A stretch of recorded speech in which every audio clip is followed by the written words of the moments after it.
அவர் தவறு செய்திருந்தாலும் அவர் திருந்தி நான் அந்த இயக்கத்திலே வருகிறேன், எனக்கு எந்த பொறுப்பும் வேண்டாம், ஒரு உறுப்பினராக இருக்கிறேன் என்று கடைசி வரைக்கும் ஓபிஎஸ் சொன்னார்.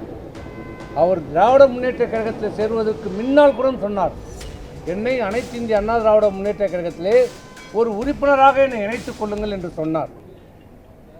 இன்றைக்கு இந்த அனைத்து இந்திய அண்ணா திராவிட முன்னேற்ற கழகத்தை ஒன்றிணைக்க மறுத்த காரணத்தால், விலகியவர்களை சேர்க்க மறுத்த காரணத்தால், வலிமையான ஒரு அனைத்து இந்திய அண்ணா திராவிட முன்னேற்ற கழகத்தை முன்னிறுத்தாத காரணத்தால், வலிமையான ஒரு கூட்டணியை அமைக்க மறுத்த காரணத்தால், உதாசீனப்படுத்திய காரணத்தால், நாங்கள் இருக்கிற அனைத்து நிர்வாகிகளும், இன்று அவரோடு இருக்கிற நிர்வாகிகளும் ஆகட்டும், இங்கே இருக்கிற நிர்வாகிகளாகட்டும், எல்லோரும் சொன்னோம், வலிமையான கூட்டணியை வையுங்கள், அமையுங்கள்.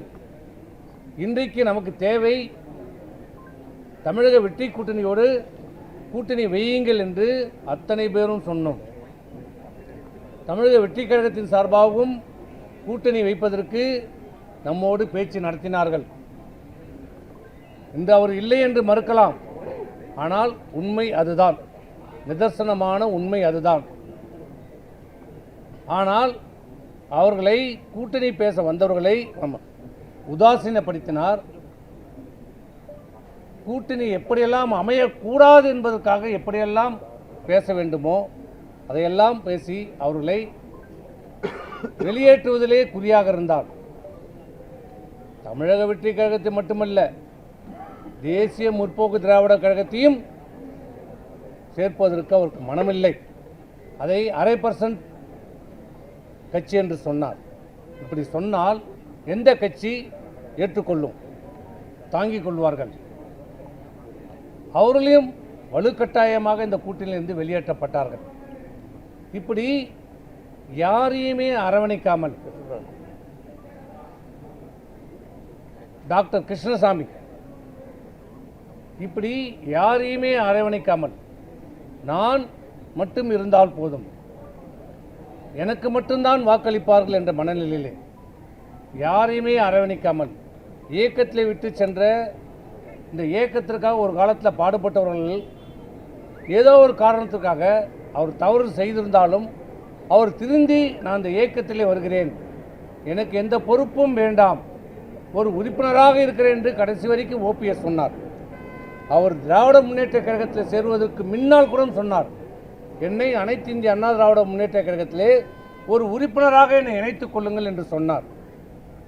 ஆனால் அதையும் ஏற்றுக்கொள்ள மறுத்தார். நான் சேர்க்க மாட்டேன், எந்த காரணத்தை கொண்டும் அந்த 4 பேரை நான் சேர்க்க மாட்டேன் என்று சொன்னார். இப்படி ஆனால் இன்றைக்கு ஒரு அறிக்கை விட்டிருக்கிறார். எப்போது கண்கெட்ட பிறகு சூரிய நமஸ்காரம். என்ன சொல்லுகிறார் அந்த அறிக்கையிலே? இன்று வரை இயக்கத்திற்கு துரோகம் செய்தவர்கள் மீது நடவடிக்கை எடுப்பதும், அவர்கள் திருந்தினால் தாயுள்ளத்துடன் மீண்டும் ஏற்றுக்கொள்ளவும் தெரியும், அவர்களின் வழிகாட்டலின்படியே இன்று நாம் செயலாற்றி வருகிறோம். அப்படியா செயலாற்றுறீங்க? இன்றைக்கு தனக்கு தன்னுடைய பொறுப்புக்கு பாதிப்பு வருகிறது என்ற உடனே தவறு செய்தவர்கள் திருந்தி வந்தால் நாங்கள் ஏற்றுக்கொள்வோம் என்று சொல்லுகிறார். இது ஏன் கடந்த காலத்திலே செய்திருந்தால்,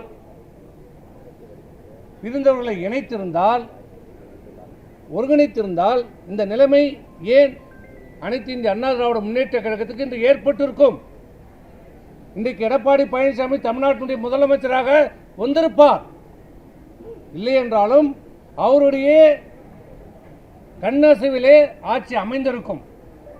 அதை தடுத்தது யார்? அதை கெடுத்தது யார்? கெடுத்தது மட்டுமல்ல, மிகப்பெரிய இயக்கமான இந்த அனைத்து இந்திய அண்ணா திராவிட முன்னேற்ற கழகத்தை இன்றைக்கு படுதோல்வி அடைய செய்ததற்கு யார் காரணம்?